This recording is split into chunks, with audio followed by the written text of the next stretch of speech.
తేనె తాగి వెళ్ళిపోతున్నాడు. ఎవరికీ తెలియదు, సంపాదించిందంతా దాచుకుందామని దాచినటువంటి వాడు చిట్ట చివరికి దొంగలకి ఇచ్చాడో దొరలకి ఇచ్చాడో ప్రభుత్వం పట్టుకుపోయింది. నిజంగా తన ఐశ్వర్యం తనదైంది అన్న మాటకు అర్థం ఏమిటంటే ఎవడు దానం చేశాడో వాడు పుణ్యంగా తనతో పట్టుకుపోతాడు తప్ప పుణ్యంగా మార్చుకున్నవాడు తన ఐశ్వర్యాన్ని తనతో పట్టుకెళ్ళగలడు. అంటే ఇది డబ్బు ఒక్కటే కాదు అని మీరు బాగా గుర్తుపెట్టుకోవాలి. నేను తరచుగా ఈ మాట మీతో ప్రస్తావిస్తున్నా. నాకు 4 మాటలు చెప్పగలిగిన శక్తి ఉందనుకోండి, పరమ సంతోషంగా దాన్ని తపస్సుగా స్వీకరించి ఒక 2 గంటలు ఇవాళ నా జీవితంలో నాకు పరమేశ్వరుడిచ్చినటువంటి వాక్కు ఆయన గురించి చెప్పుకోవడానికి పనికొచ్చిందని నేను వెళ్ళిపోయాను అనుకోండి. అది నేను నాకు పరమేశ్వరుడిచ్చిన శక్తిని పుణ్యంగా మార్చుకున్నాను. ఈశ్వరుడు నాకు కొంత డబ్బు ఇచ్చాడు, ఓ దేవాలయం కట్టారు. ఇప్పుడు మీ డబ్బుని పుణ్యంగా మార్చుకున్నారు. నాకు ఈశ్వరుడు కొంత బలాన్ని ఇచ్చాడు, నేను పల్లకి పట్టుకున్నాను, నాకు ఇచ్చిన బలాన్ని పుణ్యంగా మార్చుకున్నాను. ఉండిపోతుందా ఏమి బలం శరీరంలో? అలా ఏం ఉండిపోదు. కొంతకాలం అయిపోయిన తర్వాత అది పోతుంది. ఏదో దూర్జడి చెప్పినట్టు దంతంబుల్ పడనప్పుడే తనువుయం దారూఢియున్నప్పుడే కాంతాసంఘము రోయనప్పుడే జరాక్రంతంబు కానప్పుడే వింతల్ మేన జరించునప్పుడే కురుల్ వెల్వెల్ల కానప్పుడే చింతింపన్వలని పదాంబుజములను శ్రీకాళహస్తీశ్వర అంటాడు. ఒంట్లో ఓపిక అయిపోయిన తర్వాత, నేను రిటైర్ అయిపోయిన తర్వాత ఇట్లాంటి వాటికి అన్నింటికీ వస్తానండి అంటే 60 ఏళ్ళు దాటిపోయిన తర్వాత నువ్వు వచ్చేదేమిటి, పల్లకి పట్టుకునేదేమిటి, నువ్వే తూలిపడిపోతావు. ఒంట్లో ఓపిక ఉండగా చెయ్యాలి. ఆ ఓపిక శాశ్వతంగా ఉంటుందా ఏమి? నీకు ఒంట్లో ఓపిక ఉంది, పల్లకి పట్టుకో. నీకు ఒంట్లో ఓపిక ఉంది, దేవాలయం తుడు. నీకు ఒంట్లో ఓపిక ఉంది, స్వామివారు కట్టిన బట్టలు ఉతికి ఇయ్యి. నీకు ఒంట్లో ఓపిక ఉంది, 4 చెట్లు పాతు. నీకు నా ఒంట్లో ఓపిక ఉంది, రోజు వచ్చి చెట్లకి నీళ్లు పోయి. నీకు ఒంట్లో ఓపిక ఉంది, పువ్వులు కోసి దండ కట్టి తీసుకొచ్చి స్వామికి సమర్పణం చేయి. నీ దగ్గర డబ్బు ఉంది, కొంత డబ్బు, గుడి కట్టలేకపోవచ్చు, కానీ ఒక పండగ వస్తోందంటే నీ ఇంట్లో సభ్యులతో పాటు పరమేశ్వరుడు ఉన్నాడు, మా అందరి మధ్య ఆయన ఉన్నాడు, ఆయన అనుగ్రహంతో మేము బతుకుతున్నామని ఓ చీర ఓ పంచెల చాపు తెచ్చేయనికి. అది భక్తి. వాడు ఉన్నాడు అన్న నమ్మకం. ఆ నమ్మకంతో మనకి ఈశ్వరుడు ఏది ఇచ్చాడో దాన్ని వెచ్చించడం, పుణ్యంగా మార్చుకుని మనతో పట్టుకెళ్ళడానికి అవకాశం. అంతేకాని ఇక్కడ ఉండిపోయినదంతా మనతో వచ్చేస్తుంది అనుకుంటే భ్రాంతి. అరిహే, మనతో ఏ కారణం చేత రాదు. ఇక్కడే వెళ్ళిపోయినవాడు వెళ్ళిపోయినవాడే. తనతో వచ్చేది ఒక్కటి ఉండదు, మార్చుకోవడంలో ఉంటుంది. అటువంటి సద్గుణోపేతుడు అంటే భగవంతుడిచ్చినది భగవంతుడికి తిరిగి ఇవ్వాలి. ఈ భావనతో ప్రయత్నిస్తున్నవాడు ఎవరుంటాడో, అలా బ్రతుకుతున్నవాడు ఎవరుంటాడో. అందుకే మీరు ఒకటి బాగా గుర్తుపెట్టుకోండి, భక్తి అన్న మాటకు అర్థం కేవలంగా దేవాలయానికి ప్రదక్షిణాలు చేయడం, దేవాలయానికి పువ్వులు పత్రి వేసి పూజ చేయడం, లేకపోతే ఇంట్లో పూజ చేయడం కాదు. అంతకన్నా ఇంకా పై స్థాయి భక్తి పండడం. ఆ భక్తి అన్న మాటకు అర్థం ఆయన యందు ప్రేమ. ఆయన ఉన్నాడన్న మాట ఒకటి ఒప్పుకుంటే కదా, ఆయన ఉన్నాడు అన్న మాట ఒప్పుకున్నది నిజమైతే, ఆయనకి నేను చేరు అవ్వాలి అని కోరుకుంటే నిజానికి నేను చెయ్యవలసింది ఏమిటి? ఆయన చెప్పినట్టు బ్రతకాలి. ఆయన ఏది చెయ్యమన్నాడో అది చెయ్యాలి, ఆయన ఏది చెయ్యొద్దన్నాడో అది చెయ్యకుండా ఉండగలగాలి. నేను ఆయన చెయ్యొద్దన్న పని చేస్తే రేపు నన్ను చూసి ముఖం తిప్పుకుంటాడు, నాకు ఇది అక్కర్లేదు, ఆయన కావాలి. ఆయన అనుగ్రహం ఉందా, నాకు ఏదైనా దొరుకుతుంది. ఆయన ముఖం తిప్పుకున్నాడా, నే తెచ్చుకున్నది ఏది నాకు నిలబడదు. అందుకే భక్తి యందు 2 విరుద్ధ లక్షణాలు ఉంటాయి. భక్తి వలన భయం ఉంటుంది, భక్తి వలన ధైర్యం ఉంటుంది. ధైర్యంగానూ భయంగానూ ఒకేసారి ఉండడం కుదరదు. కానీ భక్తి ఉన్నవాడు ఆయన ఉన్నాడని ధైర్యంగా ఉంటాడు, భక్తి ఉన్నవాడు ఆయన ఉన్నాడని తప్పు చేయడానికి భయంగా ఉంటాడు. రెండిటిని ఏకకాలమునందు ఇవ్వగలిగినది ఏది అంటే భక్తి. అంతేకాని కేవలం పదార్థాలు తీసుకొచ్చి ఆయన మీద పోసేయడం భక్తి అంటే అంత బాగా కుదురుతుంది అన్నంత స్థాయిలో చెప్పడం కష్టం.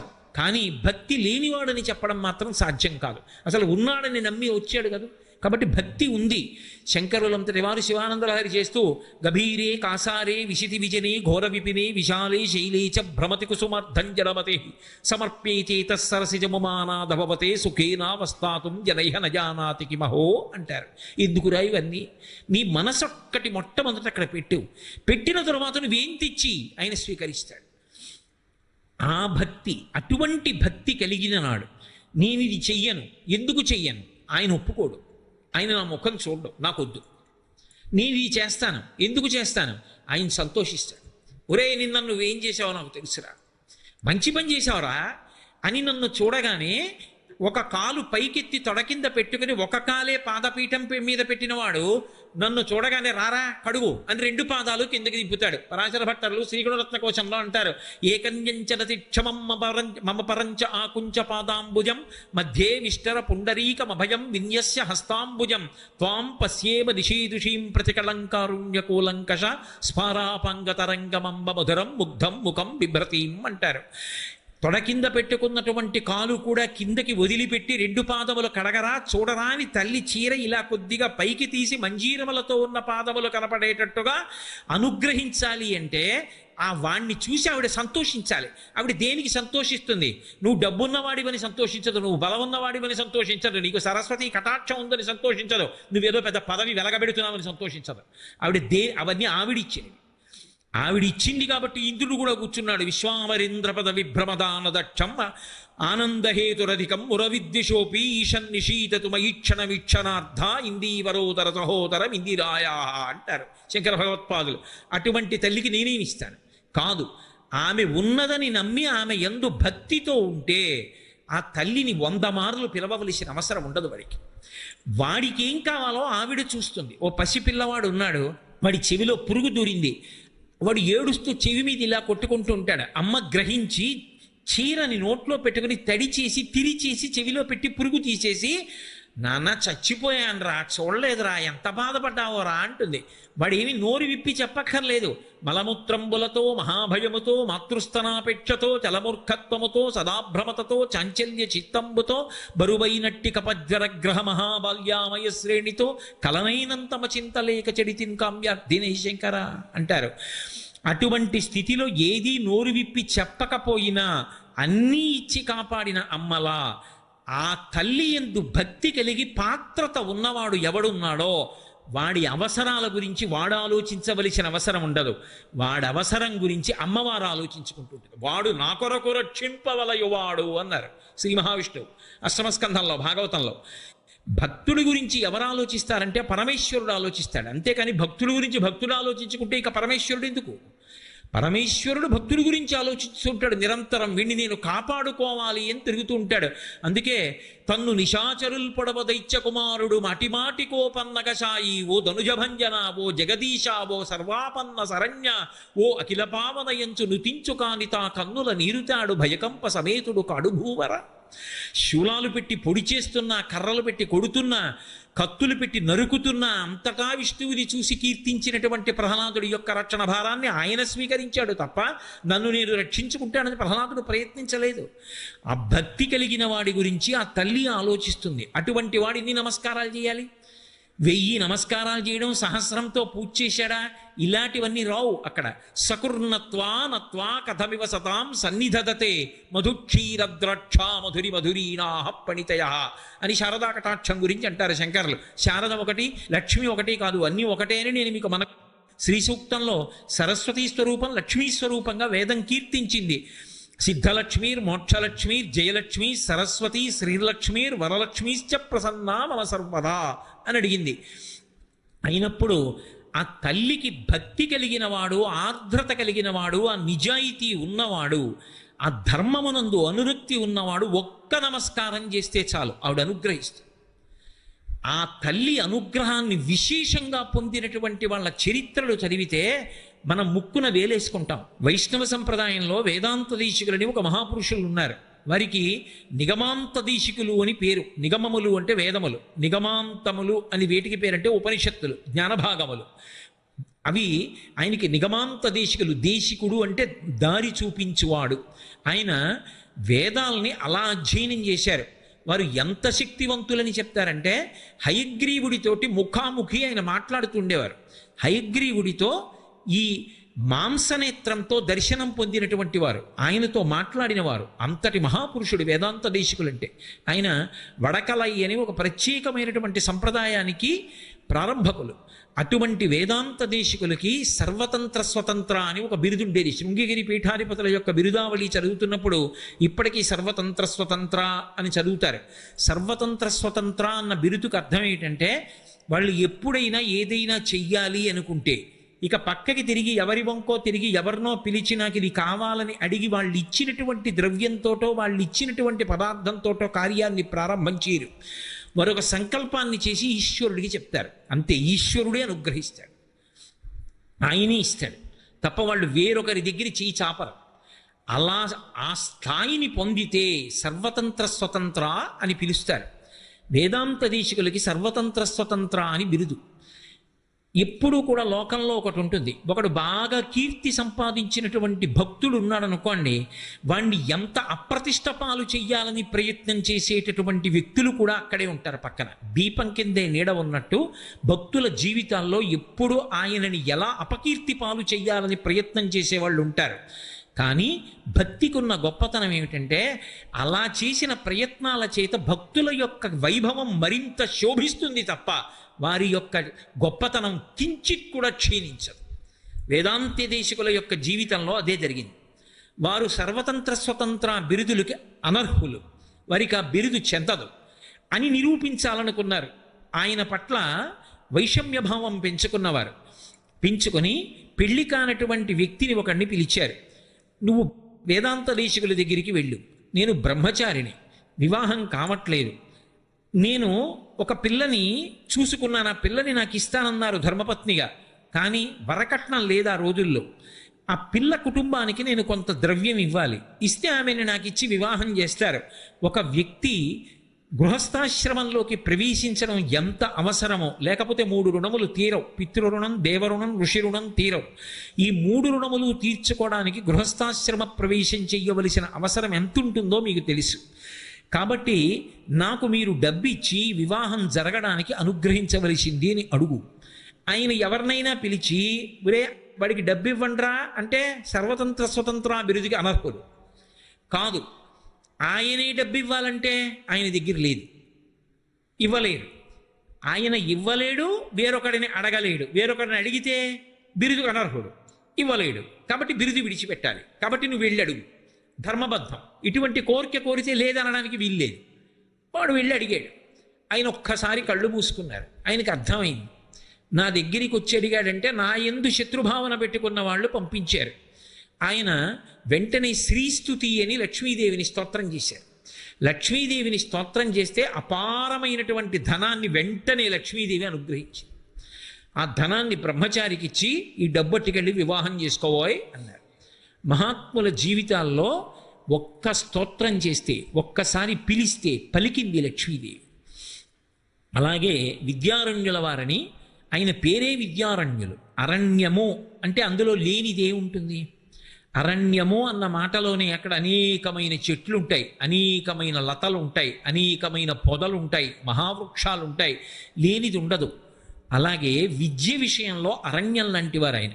ధర్మశాస్త్రంలో, జ్యోతిష శాస్త్రంలో, వేదాంత శాస్త్రంలో మీరు ఏ శాస్త్రం చెప్పండి, విద్యారణ్యుల వారికి తెలియనటువంటి విషయం లేదు. కారణజన్ముడు మహానుభావుడు, ఇంకొక శంకర భగవత్పాదుల యొక్క అవతారం అది. అటువంటి విద్యారణ్యుల వారు ఒకానొకప్పుడు పరమదరిద్రాన్ని అనుభవిస్తూ బ్రహ్మచారిగా ఉండగా లక్ష్మీదేవి గురించి తపస్సు చేశారు. తల్లి ప్రత్యక్షమైంది. ఏం కావాలని అడిగింది. నాకు అపారమైనటువంటి ధనం కావాలన్నారు. వెంటనే అనుగ్రహించింది. ధనరాశులు పడ్డాయి. ఆవిడంది ఇస్తాను, కానీ ఒక్క నియమం, ఈ జన్మలో నీకు ఇవ్వడం కుదరదు, ఇవి నీకు వచ్చే జన్మలో చెందుతాయి. విద్యారణ్యుల వారు తొందరపడ్డారు.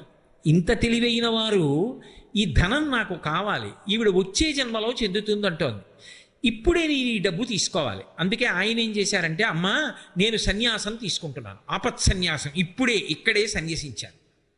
ఆవిడ నవ్వంది, సన్యాసి డబ్బు ముట్టుకోకూడదు, ఇది పునర్జన్మ, ఇప్పుడు ఈ డబ్బు నీదే, కానీ సన్యాసి డబ్బు ముట్టుకోకూడదు, కాబట్టి ఏం చేస్తావో చెయ్యి. వెంటనే ఆయన సనాతన ధర్మ పరిరక్షణ కొరకు దక్షిణ దేశంలో హంపి విజయనగరం అంటామే, ఆ విజయనగర సామ్రాజ్యాన్ని స్థాపించారు. విద్యారణ్యుల వారు శృంగగిరి పీఠ పరంపరలోని వారు కనుక ఇప్పటికీ కూడా అందుకే కర్ణాటక సింహాసన ప్రతిష్టాపనాచార్య అన్న బిరుదునామాన్ని శృంగగిరి పీఠాధిపతులు వస్తుంటే చదువుతారు బిరుదావళిలో. కర్ణాటక సింహాసన ప్రతిష్టాపనాచార్యుల వారు ఎవరు అంటే విద్యారణ్యుల వారు. ఒకప్పుడు విద్యారణ్యుల వారు స్తోత్రం చేస్తే లక్ష్మీదేవి అనుగ్రహించింది. సకృన్నత్వా నత్వా. ఒకప్పుడు తుండీర మహారాజును అనుగ్రహించింది. కాంచీపురం దగ్గర తొండమండలం అంటారు. ఆ తుండీర మండలం అంతా కూడా అనావృష్టి వచ్చింది, ఎక్కడ తినడానికి మెతుకు లేదు. అటువంటి స్థితిలో ఆయన కామాక్షి పరదేవతని స్తోత్రం చేశాడు, కామాక్షి పరదేవతని వేడుకున్నాడు. కామాక్షి ఒకటి, లక్ష్మి ఒకటి కాదు, కామాక్షి ఒకటి, సరస్వతి ఒకటి కాదు. తత్వం తెలిసిన వాడికి అన్నీ ఒక్కటి, తెలియనంత కాలమే అల్లరంతా ఉంటుంది. అందుకే విమలపటి కమలకుటి పుస్తక రుద్రాక్ష శస్త హస్తపుటి కామాక్షి పక్ష్మలాక్షి కలిత విపంచి విభాసి వైరించి అంటారు. ఆవిడనే సరస్వతీ స్వరూపంగా చెప్తారు.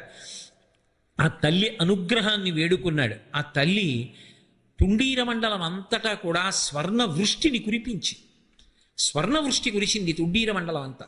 కురిస్తే మూకశంకరులు ఆ తల్లి తుండీర మండలంలో కురిపించినటువంటి కనక వృష్టి గురించి స్తుతి శతకంలో ప్రత్యేకంగా ఒక శ్లోకం చేశారు. కాంచీపురం దగ్గర తొండమండలం అంటారు. ఆ తుండీర మండలం అంతా కూడా అనావృష్టి వచ్చింది, ఎక్కడ తినడానికి మెతుకు లేదు. అటువంటి స్థితిలో ఆయన కామాక్షి పరదేవతని స్తోత్రం చేశాడు, కామాక్షి పరదేవతని వేడుకున్నాడు. కామాక్షి ఒకటి, లక్ష్మి ఒకటి కాదు, కామాక్షి ఒకటి, సరస్వతి ఒకటి కాదు. తత్వం తెలిసిన వాడికి అన్నీ ఒక్కటి, తెలియనంత కాలమే అల్లరంతా ఉంటుంది. అందుకే విమలపటి కమలకుటి పుస్తక రుద్రాక్ష శస్త హస్తపుటి కామాక్షి పక్ష్మలాక్షి కలిత విపంచి విభాసి వైరించి అంటారు. ఆవిడనే సరస్వతీ స్వరూపంగా చెప్తారు.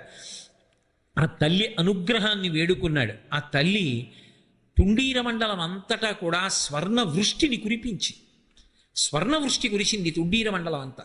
కురిస్తే మూకశంకరులు ఆ తల్లి తుండీర మండలంలో కురిపించినటువంటి కనక వృష్టి గురించి స్తుతి శతకంలో ప్రత్యేకంగా ఒక శ్లోకం చేశారు.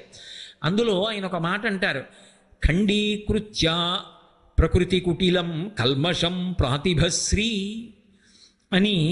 అత శుండీరత్వం పదయుగజుషాం అని ఆ తల్లి నువ్వు ఆ శూన్యతంద్రం దిశంతి తుండీరాఖ్యే మహతి విషయే స్వర్ణవృష్టి ప్రదాత్రి అన్నారు ఆ శ్లోకంలో. తుండీరాఖ్యే అంటే తొండమండలంలో, తుండీర మండలంలో స్వర్ణవృష్టి ప్రదాత్రి, నువ్వు బంగారు వాన కురిపించావు, కురిపించి ఆ మండలాన్నంతటినీ కూడా ఉద్ధరించావు. కామాక్షి పరదేవతా స్వరూపం లక్ష్మీ స్వరూపాన్ని పొంది అనుగ్రహించి. అందుకే 4వ పాదం దగ్గరికి వచ్చేటప్పటికి చండీదేవి అంటూ పిలుస్తూ కలయతిరతిం చంద్రచూడాల చూలి అని పిలిచారు. ఆ తదియనాడు ఉండేటటువంటి చంద్రరేఖని కిరీటంలో ధరించినటువంటి ఓ చండీ పరదేవత, ఓ కామాక్షి, మా భయాలు పోగొట్టి మా తమోగుణాన్ని హరించి ఉత్సాహాన్ని నింపి లక్ష్మివై తుండీర మండలం అంతా కూడా కనకవృష్టిని కురిపించావమ్మా అని మూకశంకరుడు స్తుతి శతకంలో ఈ శ్లోకంతో కీర్తించారు.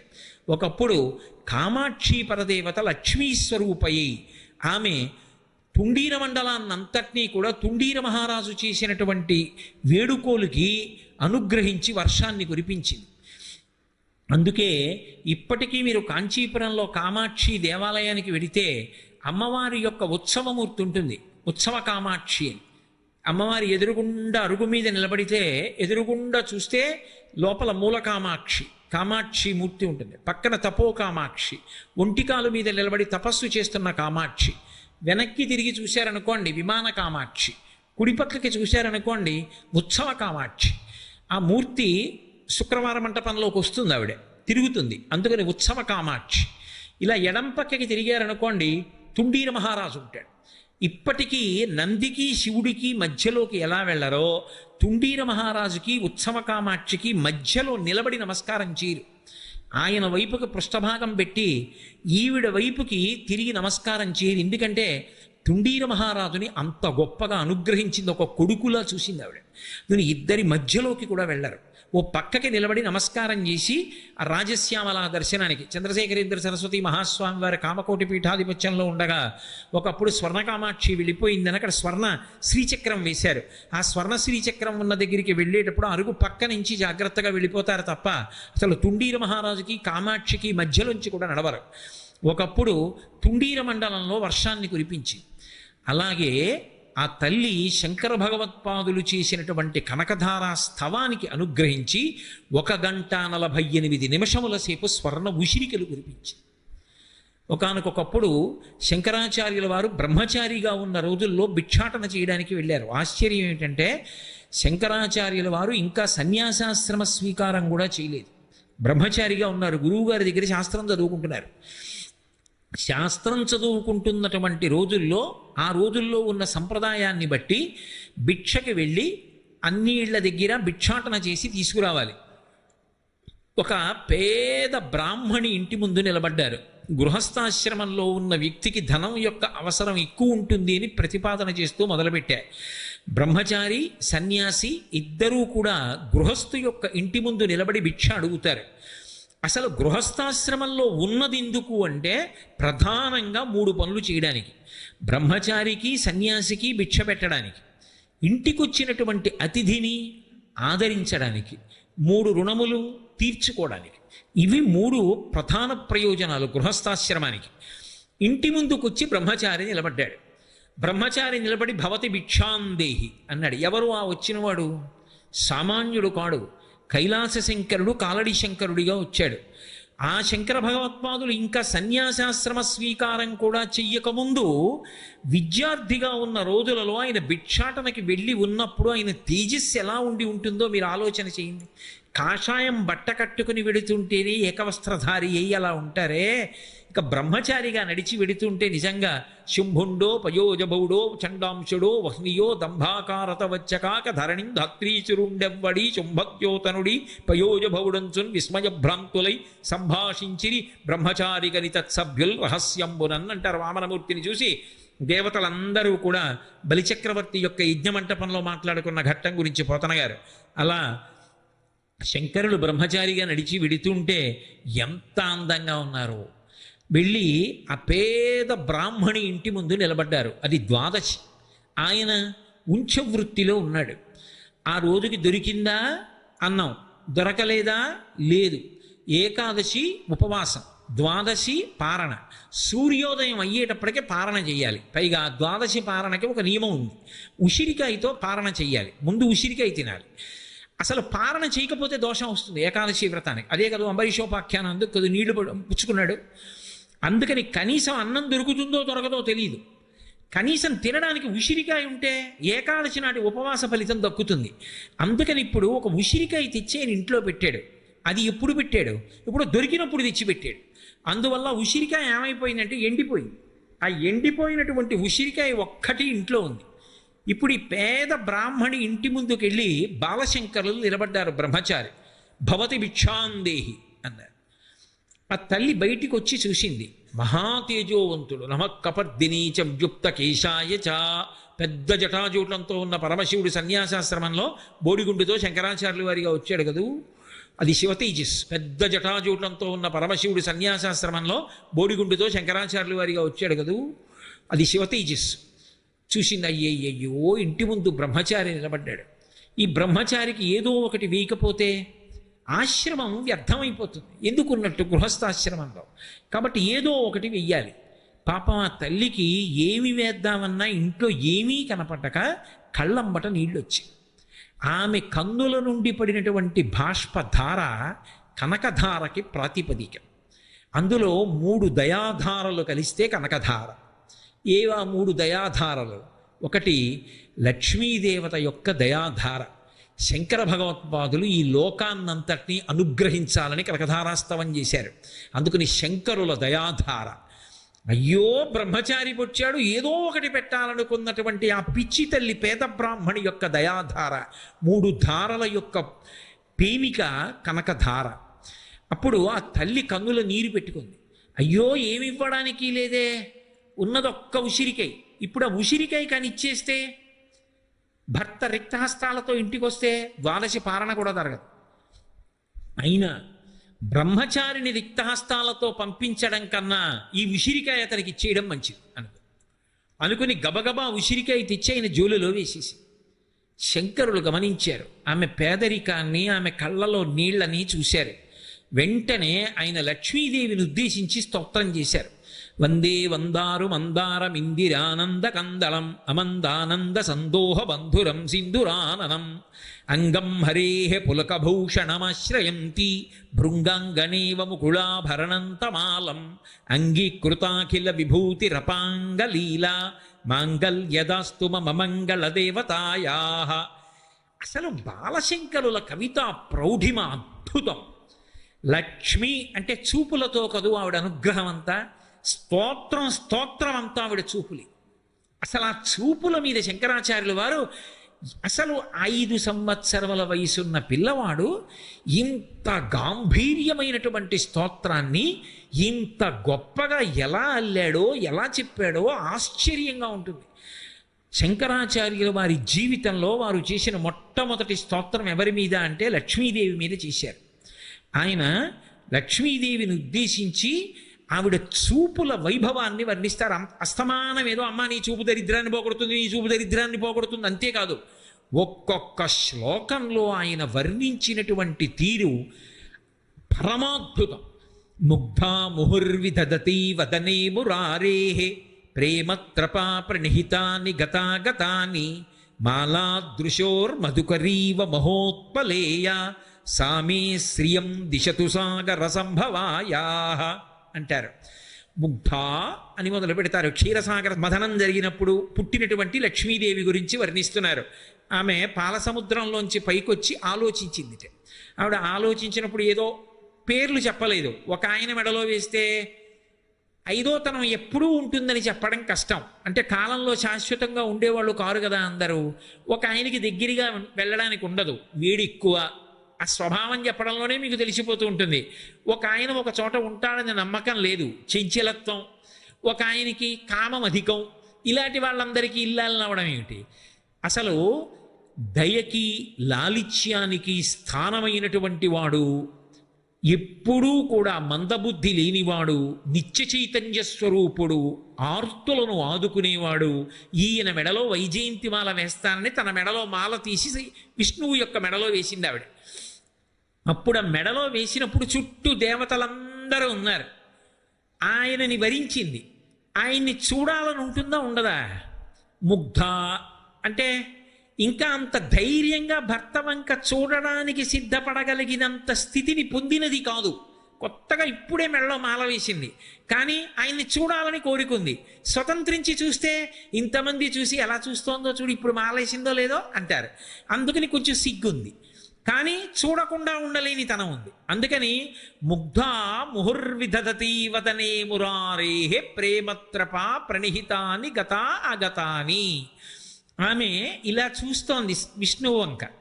కానీ విష్ణువు తనని చూస్తారేమో, ఒకవేళ చూస్తే తాను ఆయనని చూస్తున్నానన్న విషయం ఆయనకి తెలిసిపోతుందేమో, లేదు చుట్టూ ఉన్న వాళ్ళు ఎలా చూస్తోందో చూడని తను చూస్తున్నానన్న విషయం చూసేస్తారేమో. అందుకని చూసి చూడనట్టు చూసి చూపులు వెనక్కి తీసుకుంటోంది. అవి ఎలా ఉన్నాయంటేట, ఆ చూపు వెళ్ళి ఆయన మీద పడి వెనక్కి వస్తుంటే అవి మాలాదృశోర్ మధుకరీవ మహోత్పలేయ, తుమ్మెదల మాల కట్టినట్టు ఉన్నాయిట ఆ చూపులు. అలా ఆవిడ చూస్తుంటే ఆఖరికి ఆయన చూడకుండా ఎలా ఉంటాడు? ఆయన ఇలా చూశాడు, ఆయన ఈవిడ్ని చూశాడు. ఈవిడ చూస్తోందన్న విషయం ఆయనకి తెలిసిపోయిందని సిగ్గుతో తలంచుకుంది. అబ్బో, లీలాశకుడు కృష్ణకర్ణామృతంలో ఇంకో పరమాద్భుతం చేశాడు. ఇదో రుక్మిణీకృష్ణులకి వివాహం జరుగుతోంది, మధ్యలో తెరబట్టారు. ఏదో మధ్యలో ఆయన గాంభీర్యంగా తలెత్తి ఓసారి అలా అందరి వంక చూసినట్టు చూసి రుక్మిణీదేవి వంక చూస్తున్నాడు. ఆయన కోరిక ఏమిటంటే రుక్మిణీదేవి కూడా తన వంక చూస్తే బాగుండని. ఆవిడ ఇలాగే కూర్చుంది తలంచుకుని. ఆవిడ చూడలేదు. ఎంత పెళ్లి చేయించే బ్రహ్మస్థానంలో ఉన్నవాడైనా ఏదో బడలిక పక్కకి వెళ్ళడం, ఏదో వస్తువు తేవడం ఉండదండి. ఆ బ్రహ్మస్థానంలో ఉన్న ఆయన లేచి అలా వెళ్ళాడు. ఈయనేం చేశాడంటే రుక్మిణి అన్నాడు. ఆవిడ ఇలా తలైతే, ఇందాకడి నుంచి చూస్తున్నాను, చూడవే ఒక్కసారి కూడా అన్నాడు. ఆవిడంది, నేను ఇలా చూస్తే బాగుండదని మెడలో పథకం వేసుకొని అందులో మీ ప్రతిబింబాన్ని ఇలా చూస్తున్నాను, సిగ్గుతో ఏం తలంచుకోలేదని. వాళ్ళిద్దరి యొక్క గొడుసుదనని చెప్పాడు లీలాంశకుడు. అలా ముగ్ధా ముహుర్విదధతి వదనే మురారే ప్రేమత్రప ప్రణిహితాని గతా గతాని మాలాదృశోర్మధుకరీవ మహోత్పలేయా సామే శ్రియం దిశతు సాగర సంభవాయా. ఆ చూపు ఉందే అమ్మా, అది శ్రీ మహావిష్ణువుకి సంతోషాన్ని ఇస్తుంది. కాలాంబుదాలి లలితోరసి కైటభారేహే అంటారు. నల్లగా ఉండేటటువంటి విష్ణువుతో కలిసి ఉన్నప్పుడు మెరుపు తీగలా ఉంటావు. నువ్వు లేనిది ఆయన ఎక్కడ శోభిస్తాడు? అసలుట విచిత్రం ఏమిటంటే, ఆయన చేసినటువంటి సృష్టి రచన అంతా చేసేసి చూపులతో కదు చేస్తాడు. ఆయన ఏం కష్టపడి తాపి మీ స్త్రీలు అన్నీ పట్టుకొచ్చి ఏం చేయడు. అందుకే కదా పోతన గారు భాగవతం ప్రారంభిస్తూ శ్రీకైవల్య పదంబు చేరుటకునై చింతించదన్ లోకరక్షైకారంభకు భక్తపాలన కళా సంరంభకుం దానవోద్రేక స్తంభకు కేళిలోల విలసదృగ్జాల సంభూత నానా కంజాత భవాండ కుంభకు మహానందాంగనా ఢింబకున్ అంటారు. కేవలము తన చూపుల చేత సమస్త బ్రహ్మాండములను సృష్టించి, అన్నీ బాగా సృష్టించానా అంటే ఎవరి వంక చూస్తాడంటేట, ఒక్కసారి లక్ష్మీదేవి వంక చూసి ఆవిడ్ని అని అడుగుతాట, ఎలా ఉన్నాయి బ్రహ్మాండాలు, బాగా సృష్టించానా అంటాడు తన చూపుల చేత. ఆవిడ శ్రేయసే మేస్తు భూయ శ్రియై సమస్త చిరదద్విధాన వ్యసనం హరే అంగీకారభిరాలోకై సార్థయన్యై కృతోంజలి.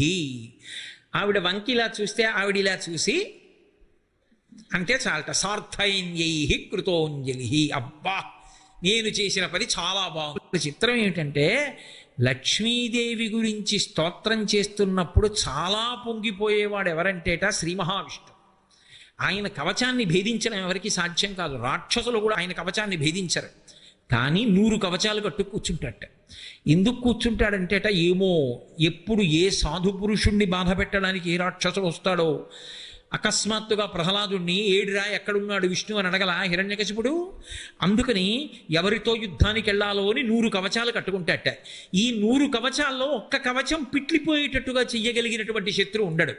కానీ 100 కవచాలు పిట్ల కొట్టగలిగిన వాడు ఎవరంటే లక్ష్మీదేవి భక్తుడు పిట్ల కొట్టేస్తాడు.